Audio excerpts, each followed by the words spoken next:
I mean, I'm still having conversations with, like, I had a really interesting conversation this week with a first-time home buyer, and they're ready to go. But they're like, hey, if we're not going to do this now, then are we ever going to do it? And maybe because there is a little bit of a lull that makes for better opportunities for buyers to negotiate, to get their contingencies like financing and inspection accepted, and just have a little bit more kind of breathing room in the process. Yeah.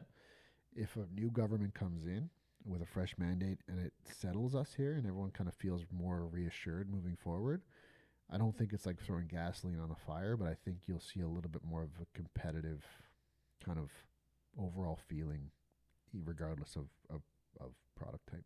Welcome to the Ottawa Property Podcast with your hosts Tony McNeil and Adolfo Alvarenga. Each week, they'll take a look at what's happening in the Ottawa real estate market and offer practical advice and insights for listeners. From market updates to success stories, they cover it all. Whether you're a first-time homebuyer, a seasoned investor, or just curious about the property landscape in Canada's capital, they've got you covered. Sit back, get comfortable, and let's get into it. Welcome back. Welcome back. Bienvenue. No, it's a welcome to. It's not welcome back, right? Is it? No, bienvenue is welcome. Just like welcome. So welcome. Anyway. Blooper. Okay, let's go.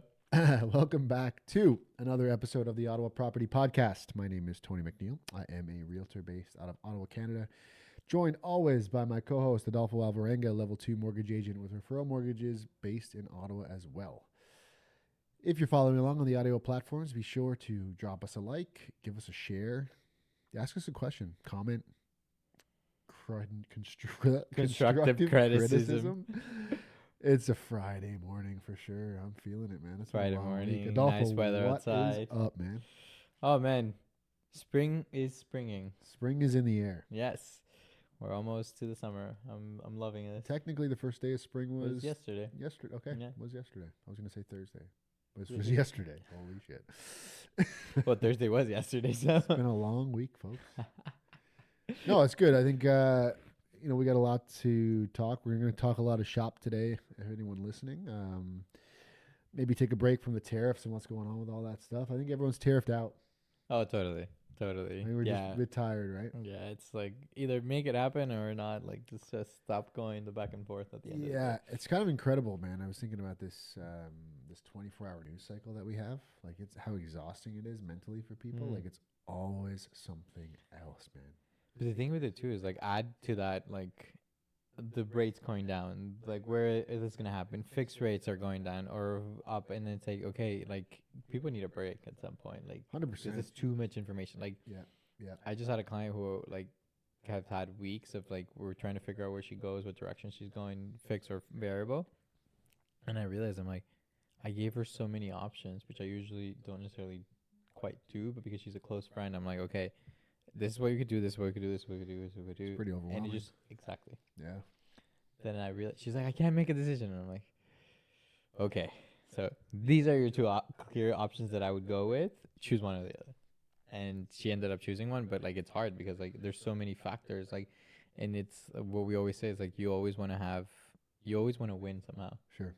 Like always have that like, okay, I don't want to lose. And what if the rates drop again? But what if they go up? Like, yeah, I mean, it seems to be ever more increasingly difficult to predict that stuff because obviously with inflation ticking up, I heard talks this week. Someone said to me, "Yeah, they think rates are going to go up next announcement," and I said, "I personally don't believe it, but I guess anything's possible." What does your crystal ball say? Or too early? Is it too early? No, it's not too early, man. I still think we'll see. Maybe it's a little early, but if I could make a prediction, I'm going to say another 0.25 decrease. On the next one? Yeah. I think it's going to hold on the next one. Interesting. At least as of now, I think it's going to hold. Just because of the inflation.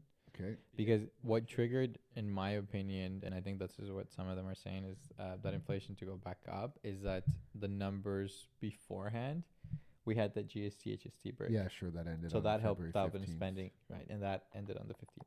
Yeah, I heard that same thing. So if this went up right now and they had just dropped it, I have a feeling just to see where things are, they might most likely hold for one. But again, we don't know what's going to happen. Closer to the day, we could be having the tariffs and things could change and everything could be more expensive. And, like we never know. Yeah, fair. So- I wish I could have had more time to read into this, but I saw that Mark Carney made an announcement in Edmonton yesterday, I believe, saying that his government. I don't know if they're going to do this pre-election. Probably not, because the House will be dissolved, so they won't be able to pass anything through the House of Commons. But they're saying that they're going to eliminate the GST on all new homes and heavily renovated homes, were his words, for new first time buyers. So Okay. Interesting. yeah, But what does it define as heavily renovated? I don't know. It's pretty vague. I don't know. Does it mean that you need a permit from the city to then qualify for something like this? And then it's That's like a good more of question. a red tape aspect of stuff. Like it's just. It sounds really good on paper. I mean, it's at least government's trying to incentivize people to get into the market and make it a little bit easier for these people. And I think he made a really good point. He said, first time home buyers are kind of one of the main drivers of this industry, and it's true. Yeah. And I think, obviously as homeowners ourselves and anyone listening who owns a home, we want to see prices go up. You know what I mean? Like, who wouldn't? I'm not going to sit here and say like, oh, my house should go down so people could get into the market. No. But there should be ways to make it more affordable for people to get into the market. Totally. And I fully support that for sure. If they get rid of this GST tax for everybody, I think it may have been homes under $1 million too. Under $1 million? I think he did say that. Okay. We'll clarify in the next episode when there's more information about this. I think it was just a real kind of like a big campaign promise at this point. But yeah, so that he said it could save people upwards of $50,000. But and it does kind of check out, I guess, if you look at what some of the sales taxes are on new homes in Ontario. It's pretty hefty if you're getting to that $1 million mark. It's the GST, yeah? Yeah. Yeah. Federal portion. Yeah. But most of the time it gets embedded to the purchase price. You're right. Or you sign over your rebates and that type of thing. The builder does pay it, but yeah, you don't, unless you're an investor, you're not paying that on closing. Like No. Typically for an investment property, you would have to pay that. And then you in your try to statement of then you adjustments. fill up forms, rent it out, and then apply to the government for a rebate of that. But like, it's gonna be interesting. Okay, so let's see this. If they end up coming out with this, Yeah. now this is my brain thinking out loud right now. Please do. Okay, it's no longer being embedded into the purchase price. Correct. So the solution is supposed to be so that prices go down. Sure. Right? I see where you're going. But then does it mean that the builder will actually do that? Because bear with me. Great question. And this is the question. This is why I ask it, because the same was, I don't know if you're aware, but there was this program where it was for purposes of making the homes more energy efficient. Okay. And you had to do this in your home, especially if it's an older home. You had to do this energy efficient assessment. Yeah, I had one company done in my would house. come, yeah, and they would bring them the fans, Yep. blow it through the Yep. air to the house and stuff like that, right? I know you know. I'm just telling it for the followers. No, please, yeah. No, I agree. Yeah. All right, there's people listening. This is Yeah, not just a exactly. It's not just the two conversation of us between having conversation okay, while okay. you're having good coffee, But it's so when they do that, they tell you these are the improvements that you could do, and then as you do the improvements, you apply then for the rebates up to a certain amount. Yeah, So you submit depending your on windows, receipts. and submit receipts and all that stuff. It would Yeah. be windows, doors, Insulation. furnace, insulation, depending on what and stuff like that you would do, right? Yep. But then heat pumps, that type what of thing. started happening, and I'm not saying everybody did this, but a lot of the companies that did this, they just upped the price, and they would say like, oh yeah, you're gonna get a rebate either way, so it's fine. Oh yeah. So They justify it that way. exactly. So then it's there's really no rebate. You're coming just back to exactly where you were beforehand. So this is like No, again, I agree. Like, there's no regulatory body saying that builders need to set prices at X, Y, Z. Builders because make they up the can't. prices. They can't. If this went into to law or was passed, it's hard to say if a builder would decrease their prices by that tax amount, or they would just keep the profit for themselves. Exactly. So this is where I like it's I understand that it's very great. The idea is amazing. It'll help definitely first time home buyers. But then the question lies is it going to be put into practice? Or is it a rebate for the buyers now? That's Correct. probably the best way to do it, right? Like as an application afterwards. Sure. The But- government gives it back to you, so then the builder is not pocketing this profit. Because Totally. it does seem pretty reasonable to say that a builder's not just going to axe 50 grand off their sale Totally. prices. But then that kind of goes into the whole well, yeah, I guess they could find a way to do that at that point in that way. Because like it's just an easier route. Like I understand the idea is great. It's just how do they put it into practice so that the execution is also Totally. great. Yeah. Because a lot of the programs that we've seen that they've brought out have ideas on paper, seem well, but then once you execute it, it's not the greatest in Yeah. that way. Like Yeah. I'll give them props for the first time home buyers account. Like that's great. You know? Yeah, one of the only ones. Exactly. But we don't talk about the What about the shared equity the plan? shared That equity was plan. brutal. What's it called? The movie. We don't talk about Bruno. Yeah, God. That one was a complete bust. But like what I'm saying, it's just okay. I get the idea. It's great, but the execution also has to be there for it. Sure. I'm with you. Because it's gonna be like, let's be honest, the builders never lose. Like, I'll give you a perfect example. I had The a house doesn't lose. That's a, The that's house a gambling casino. pun. That's pretty good, right? Like I had a client, I I'm had not a all day, realtor folks. call me yesterday for a question about a buyer that purchased pre-construction, and I don't know if you've heard this before. I've heard it happening in condos, but never on townhomes, and never because they didn't sell enough. It was always because they needed to register the condominium, and that was going to take time. So they Okay. call it an interim closing.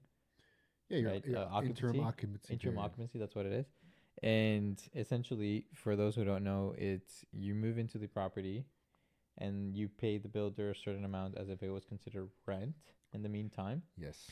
until they register the condominium Correct. in this case to then be able to close on the property, Yeah. and you put a mortgage on the property and then you start paying down your mortgage. Yes. So it's a brief period of ends up being between brief, three brief is the- tough. yes, Yeah. but it could be between 3 to a year, call it. Yeah. It just depends how long that takes.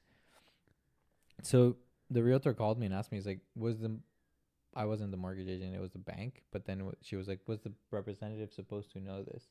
And I'm like, no, that's kind of hard for a mortgage agent to know, or a bank rep especially, to know this could happen in the contract, because they're trying to, the client's like, it's your fault to the realtor, and the realtor's like, it's not really my fault. Sorry, because just to backtrack, what's the client upset about? I'm not following. they're paying this interim Yeah, occupancy. but they've signed it in the agreement of purchase and But sale. this is the thing that nobody explained that to Oh, her supposedly. gosh. Okay. So the realtor did the right thing and told her, like, hey, when they first bought it, she's like, you send this agreement to your lawyer, him revise it, tell you what's up, basically tell you if there's anything like on it that you wouldn't agree with. Yeah, because they'll have an APS and they'll have a draft condominium document for that lawyer to review as well. Yeah. It's just not finalized with the finalized with the registry yet. Yeah. So the client's kind of not necessarily telling the realtor, she didn't tell her what to do, like that was there. Should have been explained by the realtor, in my opinion. But I hear you. Anyway, continue. But then these contracts are totally different. Every single builder has different Yeah. contracts and different agreements. Like, yes, they're somewhat similar, but they're still slightly different. Absolutely. So who falls under this? The realtor's fault or the lawyer's fault? I mean, I think you can blame it on both. I think if you're, anyone listening, I did pre-construction sales for many, many years. Oh, I didn't know that. Did a lot of these. Okay. I sold for a builder, Kitchener-Waterloo. And throughout the pandemic, when things were bonkers, we used to draw. It was like a lottery system to see who was going to get to purchase these units. Oh, yeah, totally. Stacked townhomes. So, I mean, I've seen a lot of builder APSs. I've worked for a couple of different builders too, by the way. But we always explain that to them because it was pushback, right? You don't But want someone to understand that, like, oh, what do you mean I have to pay you? But technically, you get the keys, right? You've done your pre-delivery inspection, your PDI. Yeah. You can move into the property. Sometimes builders will even let you rent that in your interim occupancy period, but you need to make sure that you're allowed to do that. Because if you can't, then you could be in violation of your contract. So that's where situation is the coming up. plot has thickened. Yes, because she bought it as an investment. Sure, and now she's not allowed to rent And it. either she's not allowed to Ugh, rent it, yeah. or so she's paying her house plus this additional fee Yeah. for that amount of Yeah. time. So that's where the client is upset.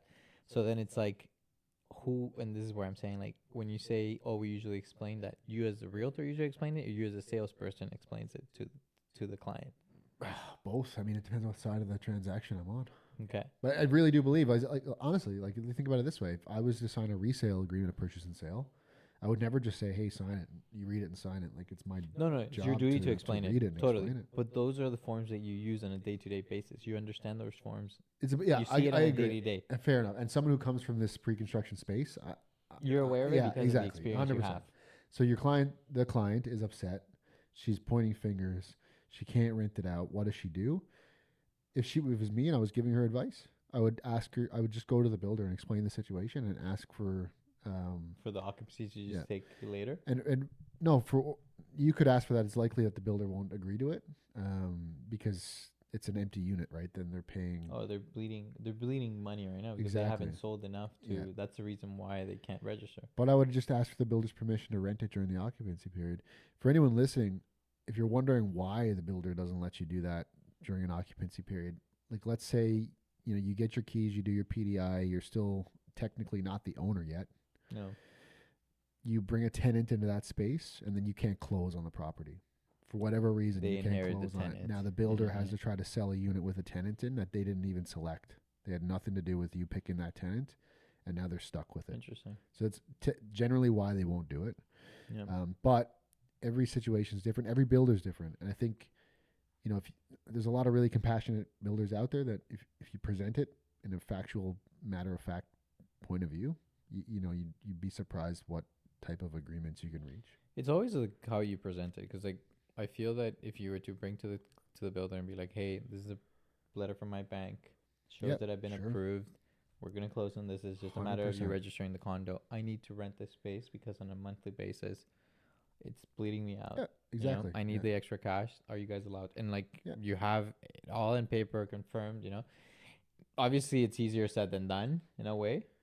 But I don't. It doesn't hurt to ask, man. Exactly, and that's where I ask. see it. Like, you never know what you could get if you just ask. Yep, and I think back to the point of who didn't explain what. It doesn't really matter at this point because it wasn't explained, and then you just have to try to find a solution. Totally, it's just the realtor's feeling guilty of was it her responsibility to know this? Yeah, it should have been to an extent. Okay, fair. In my opinion, I mean, I don't see that on the. I've seen it. Like, honestly, listen, as someone who's done these sales, like, say if a buyer comes represented, we cooperated with realtors, offered a commission. If they brought their investor client, let's say for example from the GTA, because a lot of these buyers were predominantly from Mississauga, Brampton area. If they brought someone in as an investor and it wasn't explained to them that they had to come up with the tax on closing, like, how many times we had that conversation? Yeah, that's a big one. My guy can't close on that because he saw the statement of adjustments and he doesn't have the money to cover this. Yeah. What can you do? Yeah. You find a solution. We didn't have anybody that didn't close. Yeah, you end up somehow finding a solution, but like it's a hard one. It's a hard pill to swallow at that point. And we saw that a lot during that crazy whatever you want to call it. That's why I always say, like, it's a little misleading in terms of that agreement, because like, yes, it says this is your purchase price, and it also says this is the HST. Yep. But it's just like, oh, but we're gonna get the HST back, so then you're but it's not right away. Yeah, you need to do your homework. You need to work with someone who really knows that space well. Like, personally, we don't see a lot of it right now because we're not seeing a lot of new home starts in like the condo or stacked townhome space. You can still work with a lot of builders on the outskirts, doing executive towns or detached homes. But in terms of like the condo interim occupancy periods, there's some stuff that has closed over the last few months. But in terms of like people saying to me, hey, I want to buy a pre-construction condo, I'm not having a lot of those conversations. No. I don't think anybody, like, a lot of people are not getting into that. It's more of a resale aspect right now. Yeah. Because the prices are still high for the builders. Yeah, and I mean, there's going to be a lot of condos, I'm sure, in Ottawa, Toronto, wherever, where people bought in 2022 or 2021 that'll be closing in this year or next year. Yeah. Some of those high-rise projects especially take 5 years plus to finish up. Yeah, it depends on the project and Yeah. where, and Yeah. depending how much. And those interim much occupancy sales periods they tend to get. be longer too, right? Because But that's what I said. I said like 3 months to a year. yeah, Like, yeah. at I think least. with us, like what I was selling was the stacked townhome condos.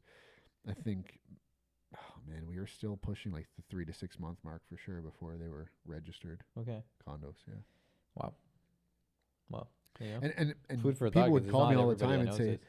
people call me all the time and say, when is this period going to end? Like we want to start paying the mortgage. Like we're not paying anything down on this, whatever, right? You're paying rent basically. Yeah, exactly. But I would say like, because they'd be like, oh, the builder's delaying. And they don't want to close. I'm like, no, the builder wants to close. Like he wants the money. Yeah, He's yeah, not because gonna they have get paid fees, they have until all these interest, they have mortgages are registered. Yeah, yeah. And there's rules about it. So this is the question, is because a lot of the times I see clients go into these builders like in like, oh well, we're getting this. It doesn't hurt to take a realtor that can actually explain this to you. 100%. Like just go. Like I understand that you might know the salesperson could be great, but it doesn't hurt the client to do so. If anything, it benefits in some way. Yep. Like, but why is like there's just this conception of like, well, no, I'm gonna do it myself. I'm gonna get a better price. with Yeah. that. Like, I just don't understand. I never really. I guess it's because I'm in the industry, but like I don't quite understand it in some point. I've been burned both ways on that. Okay. Or people have, I've tried to pitch to them like, hey, if the builder is cooperating, like we can go and we can negotiate on your behalf and we can be your representative. And I've had people say, no, I'm going to deal with them directly. It's fine. But they don't take any offense to it. I truly believe that there's benefits to working with a realtor in that situation, especially like not to like pump my own tires here, but I've done like, several ones. several of these. So I know what these And you've done APSs it are on both like. sides, right? Yeah, so it's like I can bring value to the table. I think some people think of it like they're going to save money, which is not always the case. The price doesn't change if someone's getting paid or not. You don't walk in and say, I don't have a realtor. Can I save 2%? It just doesn't happen. Yeah. The builder's bottom line just gets better, but it doesn't necessarily mean that they won't, work with you and want your business if you already have a signed representation agreement with a realtor. I do think that getting a proper lawyer who knows that space well too, like not That's just because important. someone's a residential lawyer doesn't mean they understand the pre-construction space. Like we all have specialties and niches and areas of expertise, and just getting someone who can really explain those things to you, like the interim occupancy period, your HST or GST obligations on closing, if any, what that rebate process looks like. All this stuff should be explained up front because, luckily I didn't experience any of these horror stories, but I know there was plenty being talked about around the office when some of these were going to close and people just did not have the funds, and not to mention they bought something that was now worth, $100,000 less than what they paid for. And that's the hard part too, right? Is having somebody explain this to you detailedly. Like we're always learning in our industry. Like we're always students. Sure. We would never get to the point that we know and we're there. Like yes, we get more experience, but usually a lot of times it's by learning through going through things. 100%. So yeah, like any industry. Yeah. Let's pivot a bit. I'm trying to think about, we had a pretty busy week with the team, and everyone. It's strange because we're having conversations with potential buyers and clients, and a lot of the feedback I'm getting and responses from people is that we're going to wait to see what happens. We want to see some of this dust settle from this spat between the U.S. and what feels like all of its allies, like Canada predominantly for some reason. People want to wait and see. It's very difficult to try to make big financial decisions and big emotional and financial decisions when all this economic uncertainty is kind of circling or potentially worsening in the months to come. I will say that it looks like there'll be a dissolved parliament on Sunday, potentially a federal election as early as May 28th, I heard. Okay. Or, April 28th or May 2nd or 3rd, something like that. So it's coming down the pipe. I really hope, and, we don't talk sides on this. We don't like to be political on the podcast. Everyone's entitled to their own opinion. Except if it's against you. Yeah, except last week. Anyway, it's that okay. guy, whatever. I'm with you. I think that's all Canada, though. We're allowed to do that. But regardless if it's a red, a blue, a green, or an orange victory, hopefully whatever government comes into place will have a strong mandate to deal with Donald Trump, President Trump, whatever you want to call him. Don't need it. because hopefully to bring some stability back to the Ottawa market, because I think there is a lot of uncertainty and people are kind of hesitant to make some moves. Now, that being said, this is an interesting story. So we had a fresh listing come up last week. We launched it on a Thursday, I think. It was later in the week. Beautiful detached home in Westboro. Really, really nice, pretty renovated. There was still some work to be done, but about a 1.35 list price. Okay. We had open houses on Saturday and Sunday. Last week? This past weekend. Okay. So Saturday, there's about 10 groups came through. I worked the open house on Sunday. We had, I think it was 12 or 13 total, and a lot of positive feedback. And it was it's a lot of people, 26 or 24 of 3-4 groups in a weekend. That's a big deal. Plus all the showings on top of that. Mm-hmm. Multiple offers. Could you believe it? Amazing. Yeah. So the stars kind of aligned, but we had people fight it out. A firm offer, no inspection, no financing, sold firm within a week. My point is, again, not to pump our team's tires, but there are opportunities out there if you're priced properly and you have the best house on the street. It just goes to show that people are willing to put their money where their mouth is for these types of things. There's still buyers out there shopping around. Spring is here. And I could tell, just the way that the conversations were going at the open house, people were asking the right questions. Regardless, we want to get the winter off us, and the people are going to make a move, and they're going to start thinking about this in the next, coming weeks. I think if you're thinking about buying or selling right now, it's worth a conversation just to see if now is the right time for you, because if you have two people on either side willing to put a deal together, both sides can really win. Deals are happening. Yeah, exactly, right? It's not all doom and gloom, I guess is the overall point I'm trying to make. We have seen, obviously, if you listened to last episode, and maybe you saw some of the headlines, it's basically 10% year over year. We're down in sales volume in Ottawa, and it's 9.8% across the country. So everyone's kind of trending in that downward sales volume. But we had a firm over ask offer. Multiple offer. Yeah, exactly. So prices are still trending up, I guess, is the point. As long as we don't see kind of mass layoffs or some kind of potential recession in the next year, I think that we're going to have a pretty healthy year over year once we sit down here next year too. Yeah. Well, I think it's getting there. Like you said, it just has to be priced correctly for the type of property location. Yeah. Yeah. The price is a big motivating right now. I mean, I'm still having conversations with, I had a really interesting conversation this week with a first-time home buyer, and they're ready to go, man, because it's they see it as an opportunity for their family. It's not about maybe it is the best time to buy, maybe it isn't, but they're hey, if we're not going to do this now, then are we ever going to do it? And maybe because there is a little bit of a lull, that makes for better opportunities for buyers to negotiate, to get their contingencies like financing and inspection accepted, and just have a little bit more kind of breathing room in the process. Yeah. If a new government comes in with a fresh mandate and it settles us here and everyone kind of feels more reassured moving forward, I don't think it's throwing gasoline on a fire, but I think you'll see a little bit more of a competitive kind of overall feeling, regardless of product type. Yeah. It's going to be obviously there's uncertainty, but once that uncertainty kind of passes, I feel it's going to be a healthy market in that way. Yeah, because rates are all trending in the right direction. Even if you get a pause next announcement, that's good news too, right? They're both fixed and variable are basically almost at par right now. Yeah, and I heard this week, again, I'm not the mortgage broker on this podcast, but I heard this week that BMO is sub 4. I heard 399 getting tossed around. Oh, I got 399 too. See, you got 399. I got 399 for a client that is closing in a few days. Damn, Adolfo's got 399. Hey, oh, that's great. Man. It's all very positive news. I think if you have a couple of lenders in that space, most lenders are going to be trending downward in their rates too.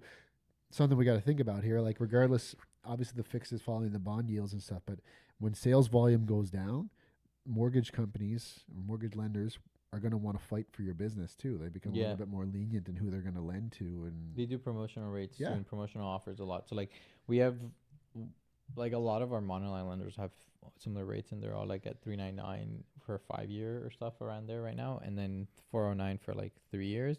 But we also have other institutions that we can make what we call discretionary rates, and they kind of price us based on the market in the moment.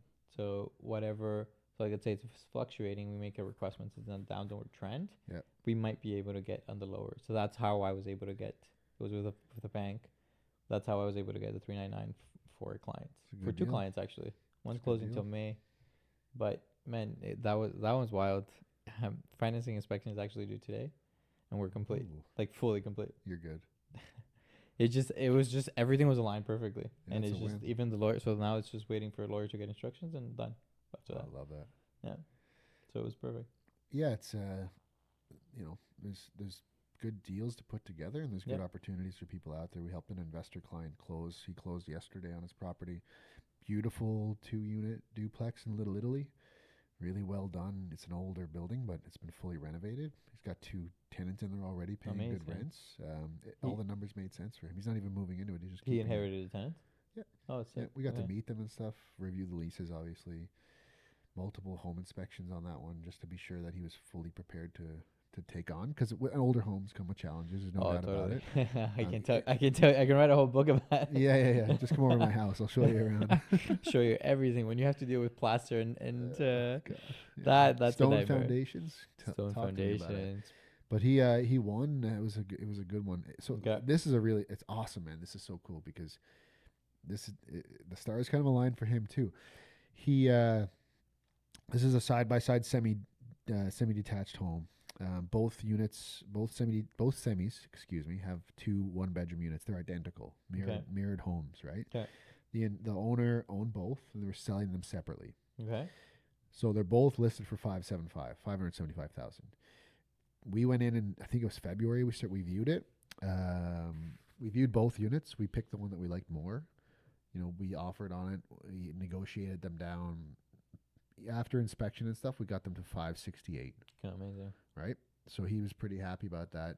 I will say the sellers knew what they had. Like, it was well priced. They weren't really budging too much on price because it was the most affordable duplex in the core. You said Little Italy. Pardon me? Little Italy? Like Preston area? Yeah, okay. In the core, in the downtown core. Nothing else could touch it price-wise unless you were going out to Canada or something. And obviously the rent changes. The whole demographic of renter changes too. Mm-hmm. So they were tough, but we got them down a bit, which he was happy with. The other semi sat for a bit, and he was kind of like, well, I don't really understand. Like, why isn't anyone else seeing the opportunity here? Fast forward, another Nia on our team, her client viewed it and viewed the other semi after we had firmed up and everything. So they decided to put an offer in. They got multiple offers then on the next one. No. I swear. Yeah. So, that's interesting. Isn't so it means crazy? like one offer came in on the one that was sitting. Yeah. From your team, and then somebody else 2 just others. kind of. Oof. So then people were fighting it out. The purchaser of that one unfortunately didn't end up to be our team member, but that's unfortunate. The other, whoever it was who bought it, dropped all the conditions. No inspection, no financing, firm offer at asking, $575. So your client already has a deal of like at least he made $7,000. Yes, isn't that crazy? I texted him as soon as I said, "That's amazing. I'm you guys are you're amazing. never gonna believe this, man. But congratulations, like you made $7,000 today." He was like, "What do you mean?" I'm like, "The other one sold firm." I'm like, "There's no possible way that you'd be able to sell yours for any less now that you have that comparable property sold." And in my opinion, he picked the superior side because the way that the land is kind of, water basically hits that other side of the house first. So there was a little bit of moisture in that basement, and his is bone dry. Oh, wow. That's amazing. We did the final walkthrough after the snow melt. No issues whatsoever. So our team member, we just didn't advise. She didn't advise her client to drop the home inspection. It's a bit too risky on a property that's 100 years old. Yeah, but the thing is, it's hard. It's a difficult position because, like, yes, you want them to have it, and as a team, you already have the other inspections. I know, but this one had moisture in the basement, Exactly. So it was like, I just can't. Like, I know where your head's at, and I think you're absolutely right, because I could have said, "Hey, Nia, I have the home inspection. I had multiple home inspections. You want to see it?" We actually had a structural engineer come in and check our foundation too. So it kind of, but like you said, like it's one side it's running more of the water. That's kind of it would be tough for her even at that point. 100%. Yeah, Yeah. so I just wouldn't want it to fall back on her to say like, you advised me to do this, and Yeah. now I have a leaking basement that I'm Yeah. gonna have to sink 100K into to fix. Yeah, and it's I've seen that happen, Yep. especially during COVID. Like, I actually had a friend who she bought a property, and when the snow melted and the ground thawed, her basement started to leak, Yikes. and she hadn't put in inspection condition. She contacted the realtor, and the realtor basically told her there was no inspection. Like, Yeah. you get what you pay for. There's nothing you can do. It's unfortunately, like you can't go back to the seller at this No, point in any way. absolutely Like, not. it's just No, unless you can prove that they knew about it, which is, hard. next to impossible, right? It's almost impossible. But it's important to have for sure. And then, wow, it's a win for your client. That's amazing. Even before closing, he's like already Oh, okay, yeah. 7K and Yeah. amazing. It's a win for sure. It's That was incredible. really cool. And what else happened this week? We had another one that firmed up last week, but maybe we'll wait to talk about it. This is a juicy one, and just having the worst time dealing with this agent on the other side. We still have like 10 minutes. You want to skip through it? I just like, something tells me that it's still going to be a struggle to close this one. It's supposed to close you next wanna- week. yeah, So okay. let's Yeah, talk yeah. about Let's it. leave it Let's at talk that about week. it for the next episode. I'll leave everybody on a cliffhanger and just let you know it's going to be a bit of a rant. But you know what? I just think, like, if I don't say it and I don't like talk about it, how do we hold each other to higher standards in an industry if people are just running around doing whatever the hell they want? Totally. I agree. You hire someone to represent you in your best interest, and sometimes it doesn't happen. I will say, like, it's been interesting relocating my business to Ottawa. Mm-hmm. Like, in certain ways, it's been fantastic meeting new agents and collaborating with them and learning a lot more. And because you're dealing with a bigger city than what I was dealing with in Guelph and Kitchener-Waterloo, but you get a lot more of agents that are just flying on the seat of their pants. It's that big city mentality. And you said it off camera before we started this, that no one should be doing this stuff as a part-time career. Yeah. Or a part-time job. You can't call it a part-time career. Like, it's hard because it's hard at the beginning because you don't want to transition. But if you've already been in the industry for a while and you're still doing it part-time, that's where I feel that it's a disservice. And I'm with you on that. Like, even when I started, I was part-time because, Yeah. I still had to feed my family and Exactly. pay my rent. And that's the hard stuff. part. Yeah, Yeah. for sure. But you have a plan to transition out of that, right? And eventually you got to just dive in, and you dive and you take a leap of faith and you hope that it works out. But you got to have, you have a bankroll to fund your business and stuff. Like, you're going paycheck to paycheck in this world. Like, you'll it's like a roller coaster. There's highs and lows, and there's feast or famine is what I like to call it. We usually say, like, you got to feed the pipeline. You got to make sure there's something on the pipeline coming in. Because if not, like, yes, there'll be highs, there'll be lows, and depending where the market's at, like, January, February is usually a slower month, and then you have April, May, June, July, which is the highest ones, and then Totally. And like, it's. I just think it's tough to put this much faith into someone to negotiate what's potentially a $500,000 deal. If their head is in the game somewhere else. I struggle with it a lot. No, and we'll I talk about agree it with more you. next I episode, agree. But Like I said, like, especially like, I know the extent of it all, so I can kind of understand because of the situation. But at the same time, like you said, it is a disservice if you've been in the industry for this long and you're still doing it as a part-time. 100%. If your accountant of 10 years told you that he's been working part-time, you probably want to find another accountant, right? Yeah, especially if there's like situations where you can't get a hold of him, or there's mistakes or stuff like that. Totally. Yeah. Definitely. Most definitely. But it to each their own, right? And the way they run their business is different, and like, Yeah, not for everybody, but I feel like we'll save it for the next one, just so we don't jinx this. I know I'm very nervous. I'm very nervous. For this one. I don't won't. want to have any, negative juju out in the world. Yeah, totally. But yeah, what's going on with you? Anything you want to add before we wrap up today? Honestly, like, I've had like it's just been with those wins. That one that I said, like, okay, Love we're it. close. Wins are wins. And then a couple ones, like I mentioned, like I had a clients like that were between the two variable and fixed, and it's like it's just one of those things that we're gonna be having that conversation for the longest time, probably. Yeah, you'll be having right it for now, months and months to come. until we kind of see if variable drops slightly lower than where fixed is. You're having this conversation until there's a rate increase. Totally. Yeah, for sure. Yeah. For sure. And it's like, again, it's to each their own. And if you're comfortable with it, go variable. If you can stomach it, just know that there's always a risk of it coming back up, but you can always lock in at any point 100%. too. Lock it in, folks. But again, to each their own. Some people prefer the steady budgets, comfortable, and it'd be okay. We know what we're paying. We have no surprises. Some people don't want to lose. Yeah, 100%. So, it's to each their own. But We're we'll see. living in a strange world of not having the crystal balls and not knowing what's coming down the next 24 hours. So That's hard. that being said, I want to say next Thursday, March 29th, Blue Jays home opener. Anyone listening, That's any why, Blue Jays fans out there, let me know. Tony's representing. I am a big Jays fan. Used to go to a ton of games when I lived in southwestern Ontario. I should put this more in the camera. Get that out of here, Yankees hat. Oh my God. Ew. Yeah. Ew. It's going to be a season filled with heartbreak, I'm sure, and frustration, because it always is. But we'll watch. Anyone who ever wants to watch a game with me, let me know. I watch a ton of this stuff. It drives Louisa crazy. And people question that too. They're like, "You could sit down and watch a full baseball game?" I'm like, "Yeah." They're like, "Baseball's so boring." I'm like, "No, you don't get it. Like, baseball it's like a game of chess." I agree with you. That pitcher, the only way it's a pitcher versus batter. It's a showdown every time. The only bit of offense is when that bat touches that ball. Yeah. Otherwise, you have to appreciate it for the totally defensive sport that it is. You're just trying to trick one another, and it's brain versus brawn, man. It's something special about this sport. I'm telling you right now. If you feel me, let me know.